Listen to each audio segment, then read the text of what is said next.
Perfect. So we'll just get started here. Hello, everyone. My name is Coriero Moro, and I just want to really welcome everyone to today's webinar. I'm honored and excited to be moderating this very important session as well.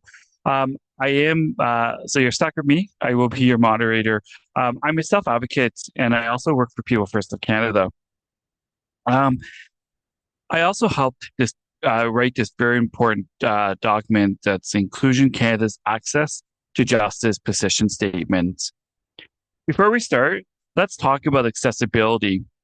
Um, to turn on caption, in click the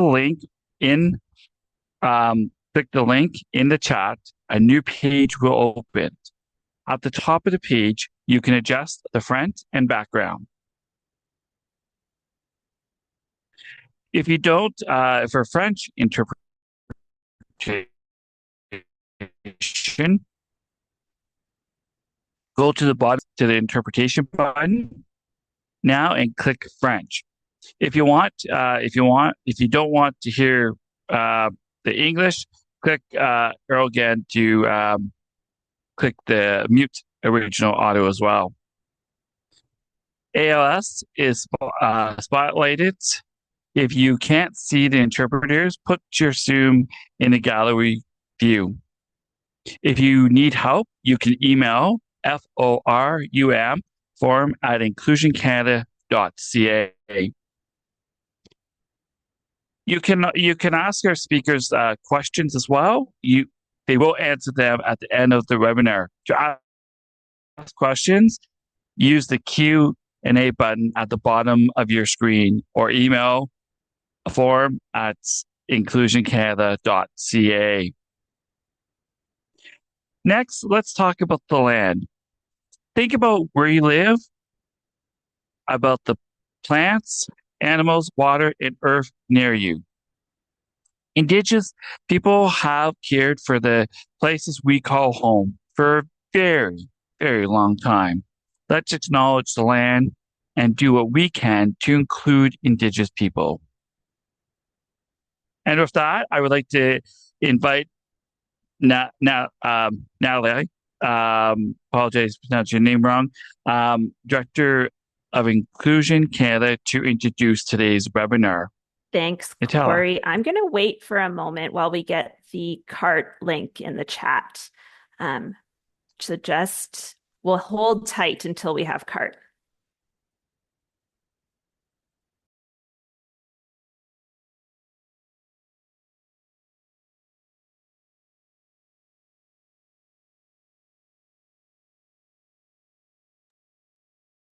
Okay, beautiful. I'm seeing the cart link in the chat, so we'll keep going. One moment here.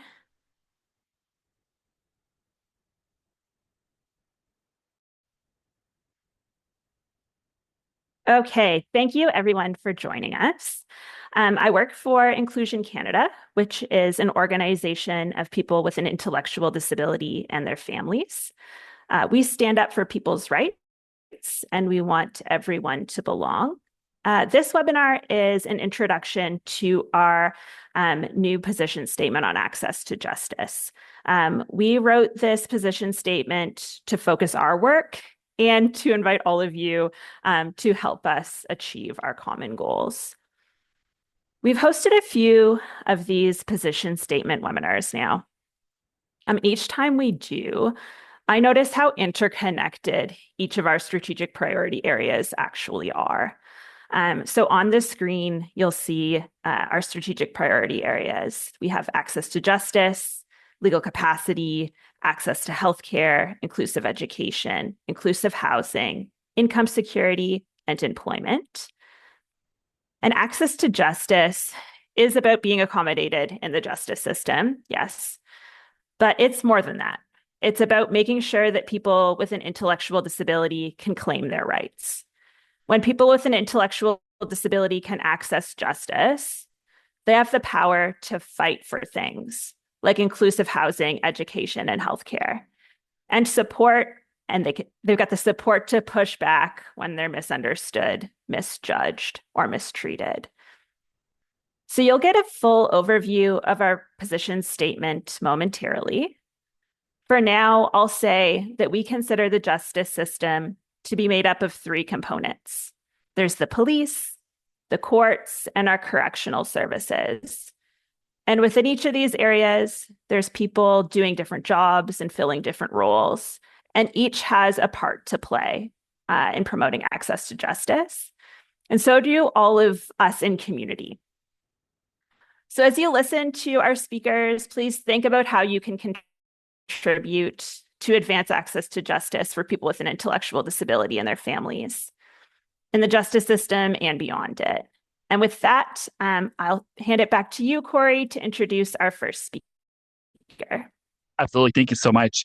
Bluesette Campbell is the president of Inclusion Saskatchewan and is a member of the Inclusion Canada Board of Directors. Bluesette chaired the Position Statement Committee. Bluesette is also a parent of an adult who experienced barriers in the justice system. Bluesette, can you please come off mute and tell us all about the position statement and about your family's experiences, if you're comfortable? Thank you, Corey. As you said, I was part of the committee that drafted the Access to Justice position statement. I was joined by self-advocates, family members, and academics who all had a connection to intellectual disability. My connection is through my son, Andrew. Andrew is 22, just about to be 23, and in fact is celebrating in 2 weeks his 3-year anniversary of living independently in the city of Saskatoon in Saskatchewan. He's a funny, mostly easygoing guy, and he is a big sports fan and really sucks the juice out of life. He is currently holding 3 part-time jobs. He definitely has a favorite, but he enjoys working all 3 of them, and we're super proud of him, and he has a really great success story of moving to the city on his own. My experience with the justice system is in supporting and advocating for Andrew. I do have his permission to share his story, or our story, with you today. He was going to try to join us, but alas, he's working one of his 3 part-time jobs today. So I'm going to start by reviewing the position statement, and I'll talk a little bit about how that involves Andrew's story along the way. So you'll see, you received the link on the position statement, but you'll see that we opened the position statement with a definition of ableism. There's a lot of isms out there in the world, and we intend for this definition to inform the readers and improve their understanding of everything that is involved in the position statement. And ultimately, our goal is to limit ableism's power in our justice system. I'm not going to read the entire definition, but ableism is discrimination on the basis of disability. It can be obvious or subtle. It can be unconscious bias or influence our behavior without us realizing it. It affects systems like the justice system and causes inequality and exclusion.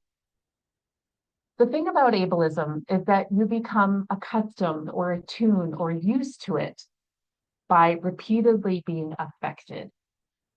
If you haven't experienced the harms of ableism as directly as somebody with a disability has, it can be really tricky to identify. That's why a definition is important. And we consider that an accommodation for our readers who have less experience with ableism. Throughout the position statement, we flag various barriers. One barrier is that adults with intellectual disability are often treated like children. This is very disrespectful and disempowering, where it makes people feel small. And it can also impact judgments or rulings. About 3.5 years ago, I supported Andrew in court. Andrew experienced access or lack of access to our justice system in those three areas Natalia talked about: police, the courts, and corrections. 3.5 years ago, Andrew agreed before attending in court with his counsel that they request to the judge and everyone in the court that people use as plain language as possible and maybe speak slightly slower.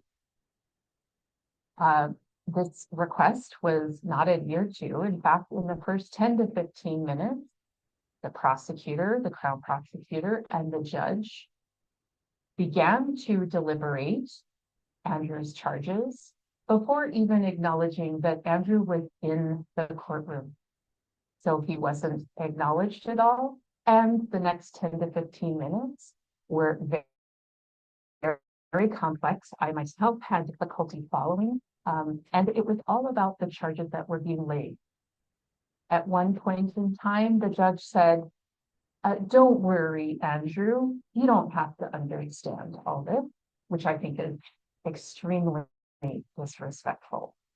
It is imperative that Andrew, as the defendant, understand the charges that were being laid against him.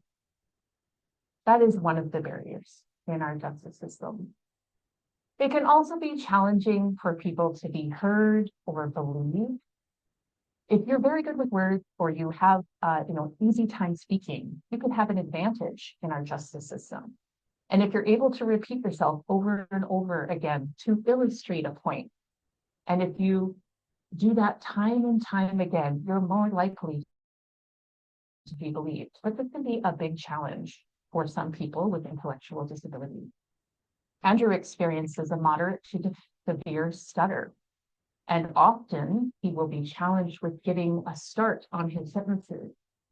And sometimes that makes it look like he is not wanting to speak, or maybe that he's changing his mind or trying to figure out what to say. Instead, it's just a word stuck on the tip of his tongue. And that appearance can make people feel like he's not being truthful, which may not be the case at all. We also believe it is important to consider why people are in contact with the justice system in the first place. People with an intellectual disability are more likely to be victims, in part because they are institutionalized, but also because perpetrators know that they are less likely to be believed. We also know that stereotypes and fears about people with intellectual disability can put them at risk of being charged with a crime. If you're expected to be innocent and sweet and happy and good-natured, but you show up a little bit agitated, bold, or unique, you might be in trouble. That could make people think differently about you, just like Andrew's stutter. Our position is that the inability of persons with intellectual disability to fully participate in the justice system is not due to their disability, but as a direct result that our system is broken. Our justice system is under-inclusive, unresponsive, unaccommodating, discriminatory, and exclusionary. Andrew was not equipped to tackle the ableist mentality of the judge and the Crown prosecutor, and nor should he have to be. The system needs to change to be more accommodating and less discriminatory. We have a lot of work to do. In the position statement, there are also stories embedded to help the reader understand how this ableist mentality creates barriers in real life. So we hope you find that helpful. Our position statement includes 7 calls to action. We want the government to realize equitable access to justice through a comprehensive multi-year strategy. We want to tackle this systemic ableism and also racism, and we want to improve access to accommodation. We also want to challenge stereotypes and prejudices that put people with intellectual disability at risk. You'll notice that these objectives aren't very prescriptive, meaning we don't say exactly what needs to happen, but that's because we want people with intellectual disabilities and families to be at the forefront of these suggestions. We want them to be offered the opportunity to influence these reform efforts. We're leading the way, and we're committed to making progress on access to justice, but we're not going to dictate exactly how to do that. That part will come. Our position statement identifies that Indigenous people with an intellectual disability are particularly at risk in our justice systems. The Truth and Reconciliation Commission calls for reform on the criminal justice system to better address the needs of offenders with fetal alcohol spectrum disorder, or FASD, and for governments to commit to eliminating the representation of Aboriginal youth in custody over the next decade, among many other things. To be clear, the Truth and Reconciliation Commission are of utmost importance to these reconciliation efforts. And I just wanted to recap that my son, Andrew, who was charged through fears around people with intellectual disability and perhaps ignorance of not knowing about intellectual disability, while he was in the court system, was not acknowledged as a person or as the role of the defendant. And he was also told that he didn't need to understand his own charges. Well, each of those by themselves don't seem to be very, aggressive or malignant.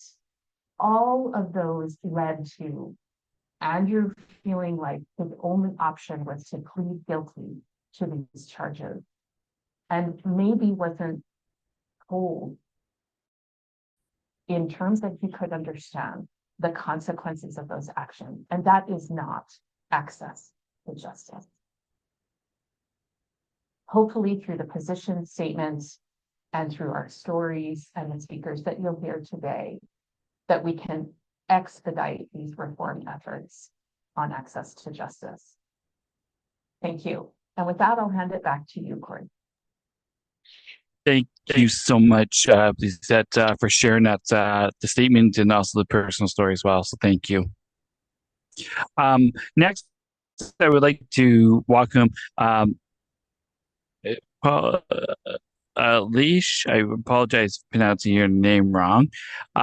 With Arch Disability Law Center. Leash is a person with a disability. She does important work promoting access to justice within Canada and at the United Nations. Ellis, if you can unmute yourself and go ahead there. I do apologize because I believe I just butchered your name there. No, that's okay. It's a tough name. Hi, everyone. Thank you, Corey. My name is Elsie Tellier. I'm a lawyer at Arch Disability Law Center.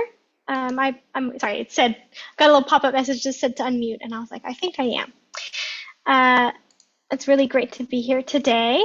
So I work with the Arch Disability Law Center. Arch is a specialty legal clinic that practices exclusively in disability rights law. And today I'm going to talk to you a little bit about what access to justice means. Then I'm going to talk a bit about what the Convention on the Rights of Persons with Disabilities says about access to justice. I'll share a tiny bit about how Arch has advocated for access to justice, and then open the floor to think about things that you can do to advocate for access to justice.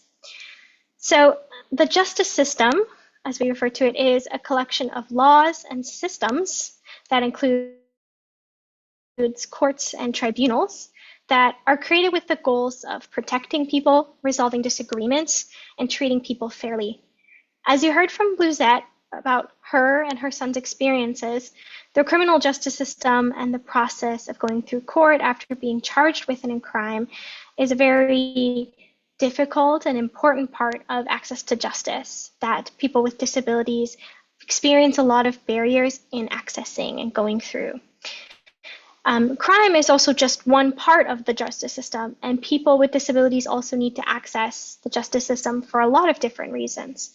For example, you could have a disagreement with another person or a company or a place, such as if you go to the grocery store and somebody cleans the floor but did not put a wet floor sign out, and this makes you fall and break your leg, then you might be able to ask the grocery store for compensation for your injury.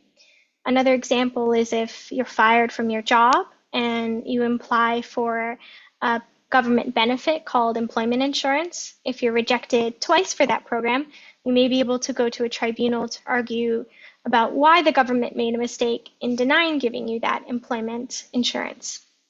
So both of these examples show ways in which somebody might need to access the justice system.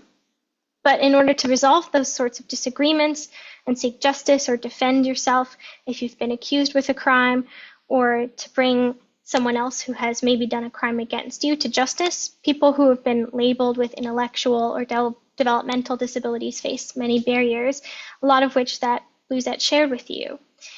And in order to overcome these barriers, we need to create access to justice. And that includes a lot of things. It includes having access to lawyers, people like me, people at Arch. This can be difficult because, for one thing, lawyers can be very expensive. And I'm the type of lawyer, I work for legal aid, and we're able to provide services to people who live under the poverty line, but it's not enough. And some people just don't meet the financial requirements, but still can't afford a lawyer. And a lot of times, the lawyers who work in legal aid are only able to work in certain areas. And so you might have an issue that a lawyer that you can afford or get for free can't handle. And that creates an issue because, as Lizette talked about, the justice system is very confusing. It's not made for normal people. And even for lawyers, it can be confusing. It is designed for professionals who have this very tight, small bit of knowledge. And that's just not fair. It doesn't create an equitable system that everybody can access and understand. Most people with disabilities who go to seek justice are what we call unrepresented litigants. And that's just a fancy way of saying they're people that don't have a lawyer. And so being able to make the information about the courts clearer, about the process, to make the steps easier to understand, are extremely important. Another facet of that is getting to know that you have the right to have accommodations, and courts being able to create and allow for accommodations easily throughout the process. Let's say you need more time to submit a paper. You need the court, the prosecutor, or the judge to speak more slowly. These are accommodations that need to be followed and aren't always followed through with, which is really important. And it's also important that we change attitudes and knowledge about disability within courts and tribunals. We deal with the issue that a lot of judges, prosecutors, and lawyers don't know about disability. They don't know what it's like to live with a disability and can pass judgments about people with disabilities simply because they behave in ways that are normal to them, but are unknown or unheard of for people who are in the justice system. And judges don't always require mandatory training. So that's a big issue. And there's a lot of steps that we can take towards advocating and pushing for greater knowledge, greater understanding, and better training throughout all layers of the justice system. And another piece that I'll just mention quickly before moving on is that overall, another big barrier is that it's very expensive to seek justice. Yes, you have to pay for lawyers, but you also have to pay to submit papers, to file fees with courts, and a bunch of other little costs that add up, which is an additional barrier for people with disabilities who are often below the poverty line or struggle to make ends meet in many other ways, much less trying to resolve a legal issue, such that a lot of people just let things go when really they should be able to go to court or go to a tribunal and seek a resolution and an end to fairness of that issue. So this is a really big and broad issue, and it's so great to see Inclusion Canada putting forward a position statement that's so clear and strong on this issue. In that position statement, they mention both the Canadian Charter of Rights and Freedoms, as well as the Convention on the Rights of Persons with Disabilities.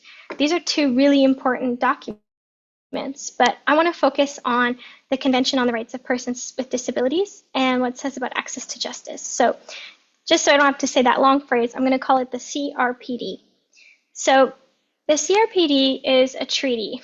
That means it's a document that was written by individuals from a variety of different countries who came together at the United Nations to bring forward their perspectives, many of them being people who were self-advocates or had lived experience of disability or who were disability advocates in their own countries, to put together a list of rights that people with disabilities all have, and to which countries should make sure that are enforced for people with disabilities.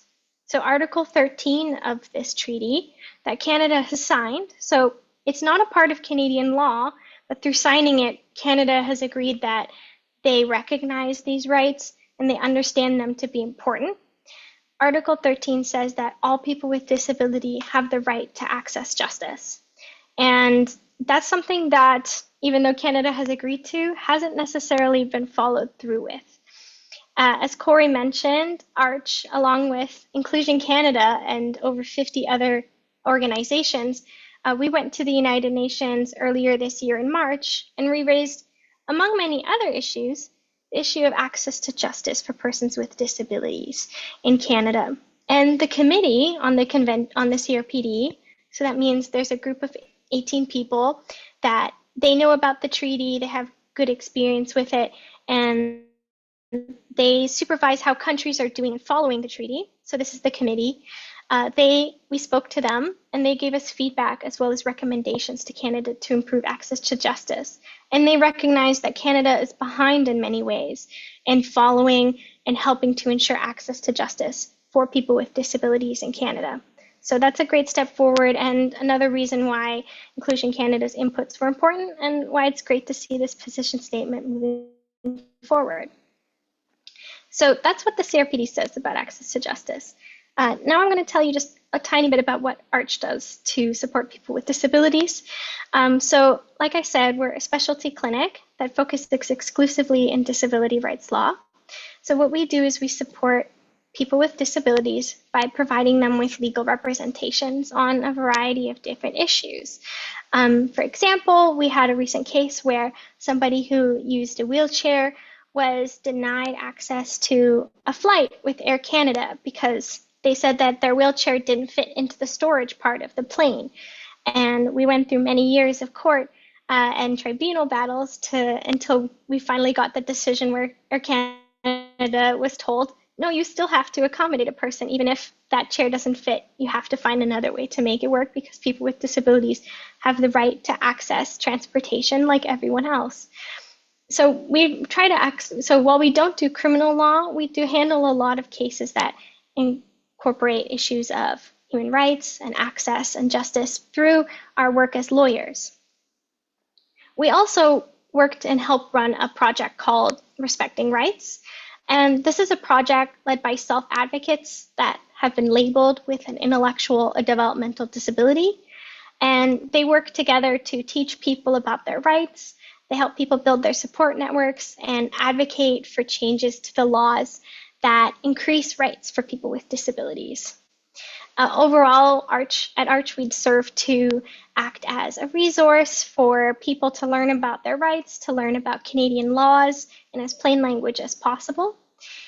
And we hope to continue this and work with partners like Inclusion Canada. And we also provide advice to other lawyers about disability, because even within the legal world, a lot of lawyers don't know about disability and they need to come to others to help learn about laws that impact persons with disabilities and ways that they can better accommodate their clients. And with that in mind, I'll just talk a tiny bit about what you can do to advocate for access to justice, because I want to make sure there's a lot of time for questions. So again, I want to encourage everybody to take a look at Inclusion Canada's position statement and look to their calls to action. But along with that, it's also important to understand your own rights. And I encourage you to look at available resources from Inclusion Canada, from ARCH, to better understand what are the laws in Canada, including international laws and treaties like the Convention on the Rights of Persons with Disabilities, the Canadian Charter of Rights and Freedoms, and what you have a right to fight for in your own life and in your daily practice. And if for families who are dealing with the justice system in a variety of ways, I recommend that if you are dealing with an issue that we might be able to handle, please reach out to ARCH. And if not, we're also open as a free lawyer-to-lawyer service. So if you have a lawyer, you're able to send your lawyer to us, and we're able to help answer questions and help them deal with accommodation and work to be more accessible in their own practice. And if nothing else, we can often help refer you to somebody who may be able to help you with your issue.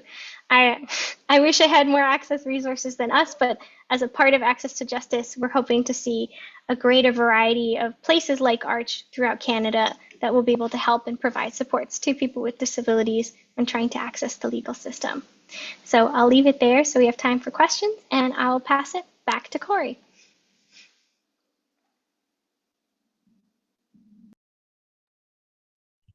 Thank you so much for sharing that very important information. We will take an opportunity to ask questions and stuff like that, but I really want to reiterate how important this position paper is. And how access to justice is so vitally important. I was proud to be part of the committee to help draft it, that's in plain language. And second of all, is there's so many that don't have supports, that fall through the cracks, that don't have access to justice. Even though we think it's a fundamentally right, that still doesn't happen. So the challenges with that, and I firmly believe that a lot of self-advocates play a huge vital role in this, in really trying to shape this. So it's really important for all self-advocates and for people that may not be part of organizations as well, to really lean on helping us, but also using this information is very important. So anyways, self-advocates play a huge vital role and will always continue to, but this important work doesn't just stop today, continues on. So with that, I really appreciate the speakers talking and opening up personally, but also the legal aspects. So I'm going to see if there's any questions. If you can go Q&A if you have any questions, and then we'll ask the speakers as well. So I know I have every confidence there's going to be a million questions out there. Lizette will take the hard ones, and we'll take the soft ones. No. Oh, there's a question right here. So let me just pull it up here. So what advice would you offer self-advocates? Okay, question to me. Okay, so is what advice would you offer self-advocates or families engaging within the justice system? So who wants to answer that one? So what advice would you offer? So yeah, go ahead. Yeah, I can start and then I'll pass it to Elsie. Well, because every situation is unique and every person is unique, there is not a standard set of steps of support, I don't think, but I would say what was really helpful for our family is that we reached out to people who we trusted and asked for support. And sometimes we didn't know what that support would even look like.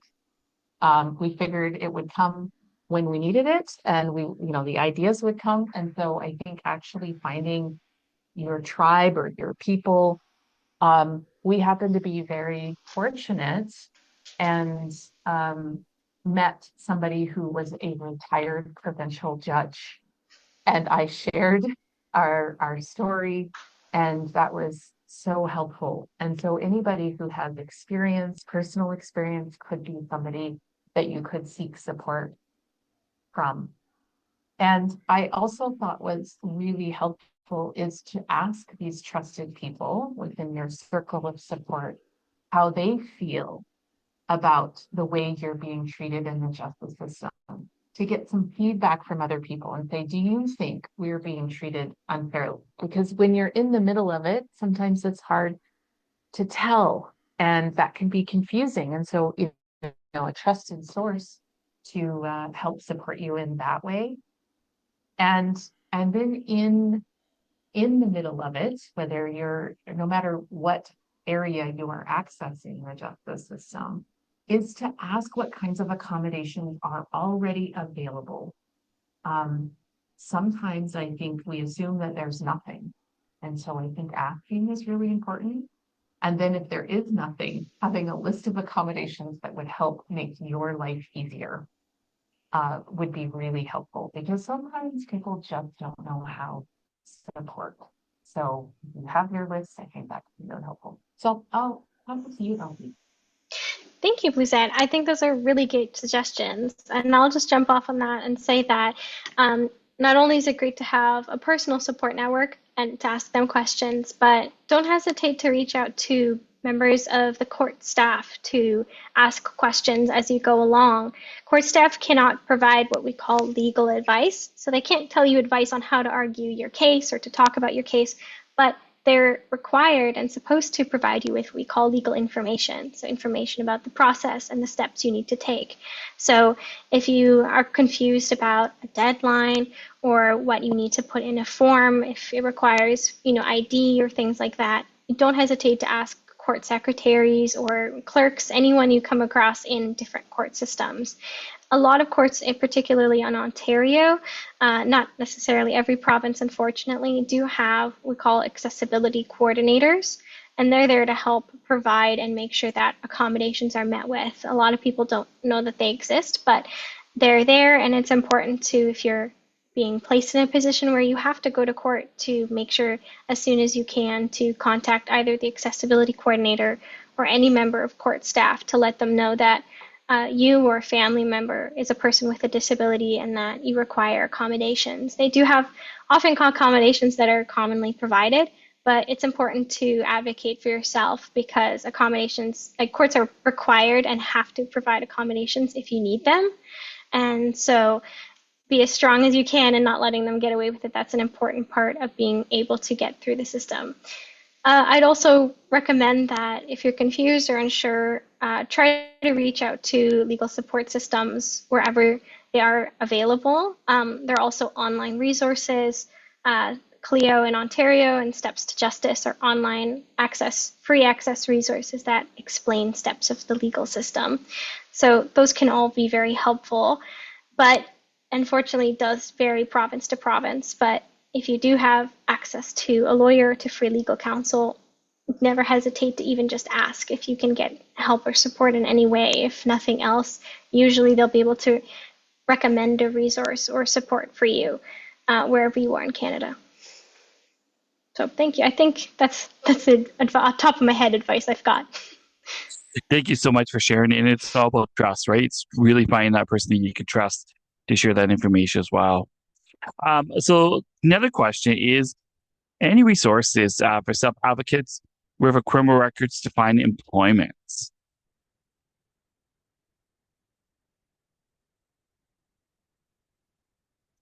Over to one of you guys who wants to go. So any resources do you want to take that, Elsie? Sure. I mean, I wish I had a specific place to go. It really is going to be dependent on province. But for somebody with a criminal record, I mean, the important thing is to, know that you have the rights to, if you're being asked, for example, you can either self-declare that you have a criminal record. That can sometimes be of benefit to you depending on the job you're looking for. But employers might be required to ask for a record check, but you have the right to see the results and make sure that you give their consent for them to check. It's not necessary true that, there is a good list of employers that are really, considerate and thoughtful for people that have criminal records.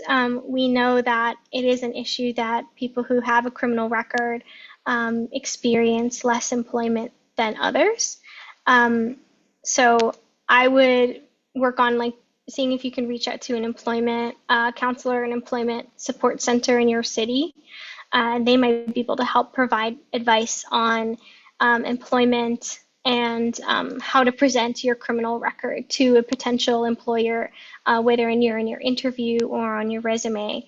Oftentimes, for some employers, honesty can be a good policy, but it's not an across the board set of good advice. So I'd reach out to an employment expert if you can.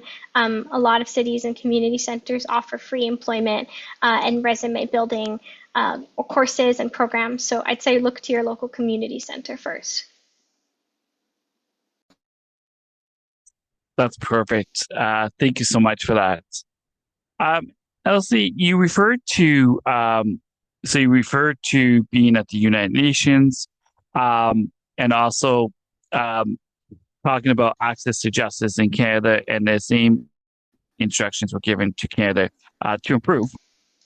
To improve, are there any instructions online anywhere for people to access? And what is next with the process as well?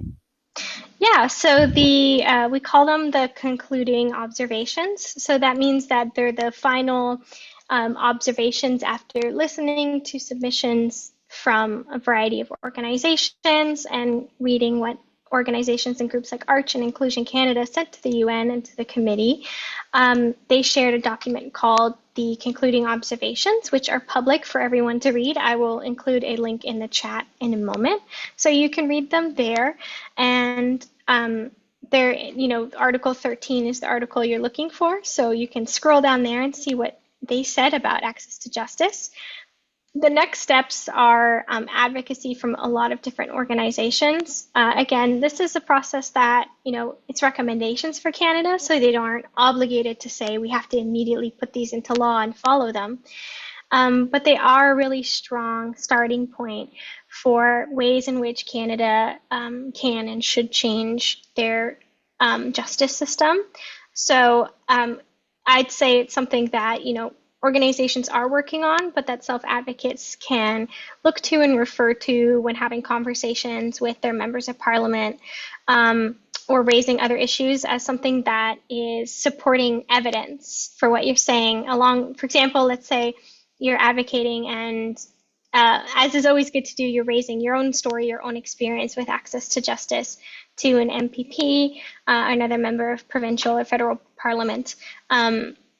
The concluding observation serves as a good support to say, this is my experience, it's not just me, but also the UN agrees with us, and we have this kind of supporting documentation and review to go along with what many, many people have experienced. So it's a small piece in a larger puzzle of advocacy, or maybe more than a small piece, but a solid piece in a larger strategy towards advocacy. So the next step is continued work, including this position statement and other work done by a variety of organizations throughout Canada. Elsie, before I go on to a question in your blue set, because I know she's very anxious to answer another one, just a question. And I know that Arch deals with just Ontario. Does Arch go broader than Ontario? And if not, do you guys have any partners, if you will, do you work with that people perhaps can access or something like that? Yeah, so we only work in Ontario when we're dealing with specific legal cases. So if someone calls with an issue, we can only help somebody if they live in Ontario. We deal with national issues in terms of advocacy and reform. So on that side of things, we go beyond Ontario. But if you're calling in, we can only help with Ontario, but we do have partners, and we know of other lawyers that work in different provinces. There's the Public Interest Legal Clinic in Manitoba, for example. There's the BC Disability Law Clinic. So there's other partners that are available. If you have issues, you can always give us a call, and we can refer you to another clinic somewhere else in Canada. Just let us know you're not in Ontario and you're looking for a referral. So there are other people in other provinces for people who need it. That's perfect. Thank you so much. So, Lizette, it seems like there's a lot of work, still a lot of work to do. But the question's often, where do we start? It's like a ball of yarn. Like, where do we start to get there? Oh gosh, I have so many things I want to say. I'll try to be very succinct. Number one is I'm in a position of being a family member, so I do not experience intellectual disability myself.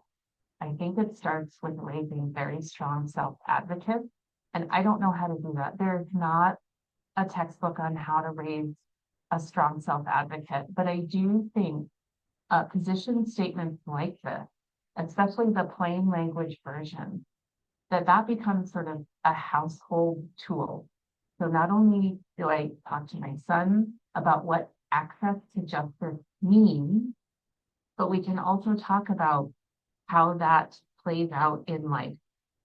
And we do that while we have other people around. So our family, friends, other members of our family are present, and we can have those kinds of kitchen table conversations around access to justice. So I think that's where it starts. You raise a strong self-advocate if that's what your role is.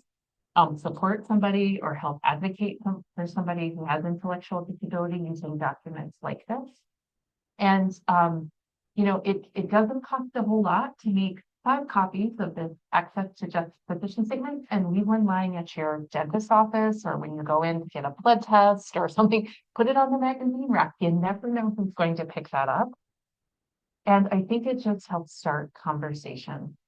So I think that's just the beginning. I have a whole lot of other things I'd like to say about that, that start with in your own community, maybe having a conversation with the local RCMP detachment and say, hey, do you have much knowledge? Do you have any training around disability? Would you like me to help you connect you to somebody who could come in and do an in-service? Is that something you're interested in? Here are concerns in the community. So if you're really into it, I think there's lots of places that you can begin to access.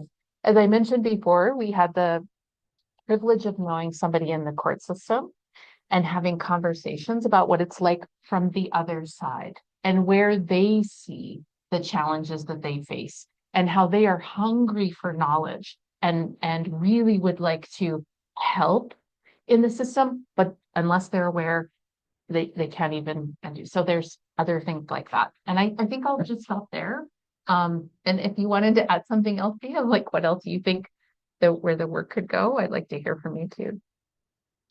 I mean, I think those are great starting points. A lot of my advice is going to be for people in the profession to educate themselves and for us to spread awareness among lawyers. I think there is a desire, I agree, there is a desire to learn, but it's not something law schools focus on. It's not something that continued training for judges or other people in the court system focus on. And so it's really a big gap that needs to be filled among with many other roles for self-advocates and their allies.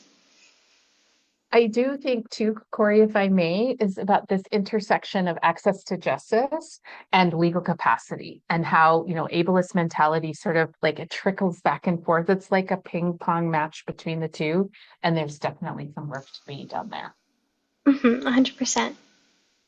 Absolutely. And thanks so much for sharing that. I mean, that's a question that probably could go on all day, right? And how do you pick that into a bigger one? So for Elsie, what advice would you have?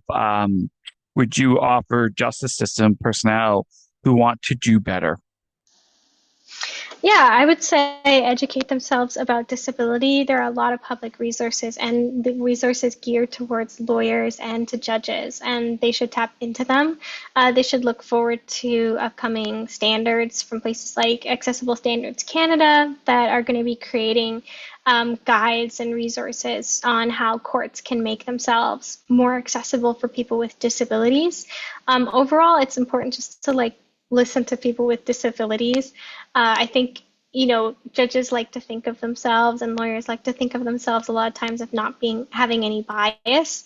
But a lot of bias happens and trickles into the justice system. And it's something we can only stop if we bring awareness to it and encourage education, especially paying attention to self-advocates and their experience in the court system. A lot of times judges will just have a person with a disability in their courtroom and come in with a lot of assumptions about what they can and can't do and what they should or should not know.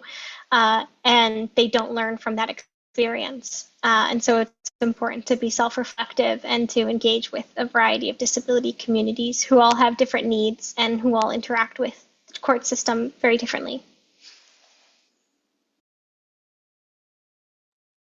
Corey, could I add to that? Oh, sorry.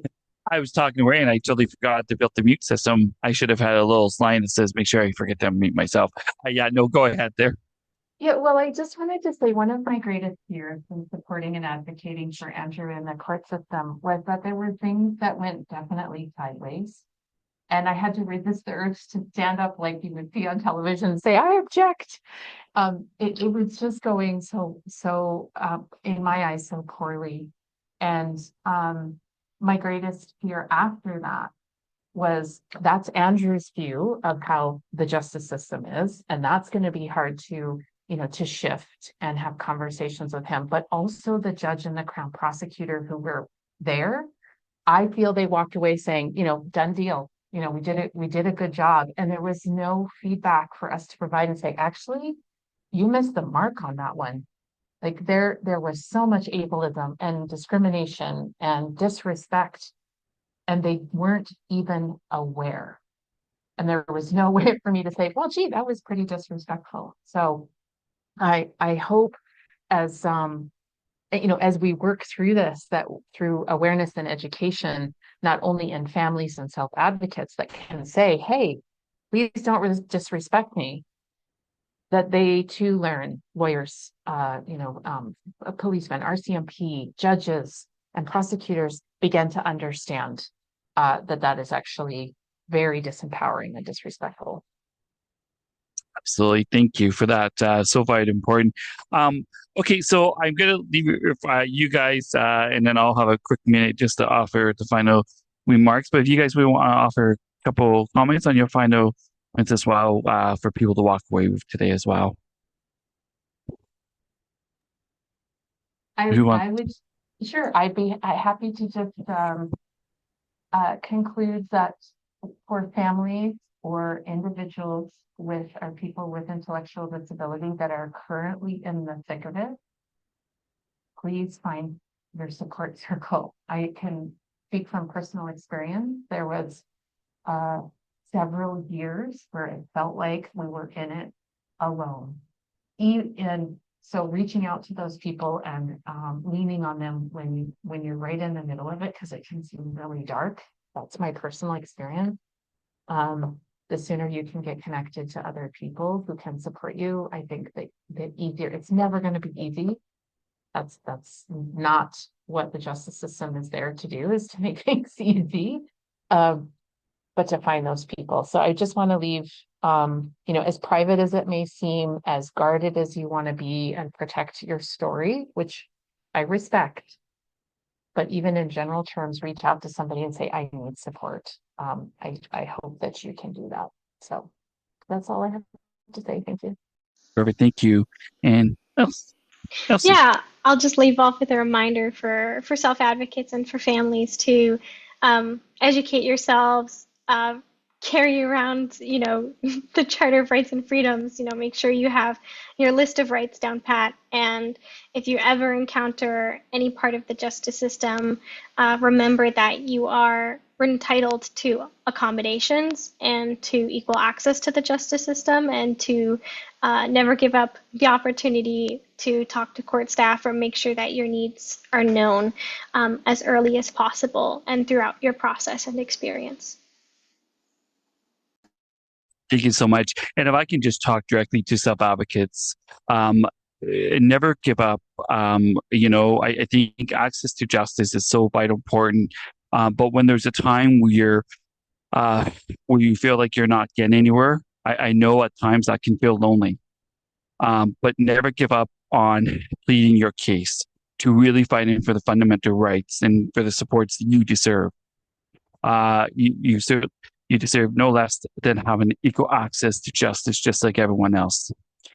Be bold, be courageous, and ask the tough questions. You're just as much entitled as someone who doesn't have a disability. To the justice people, get educated, get on board. Don't question people's integrity or their disability aspect.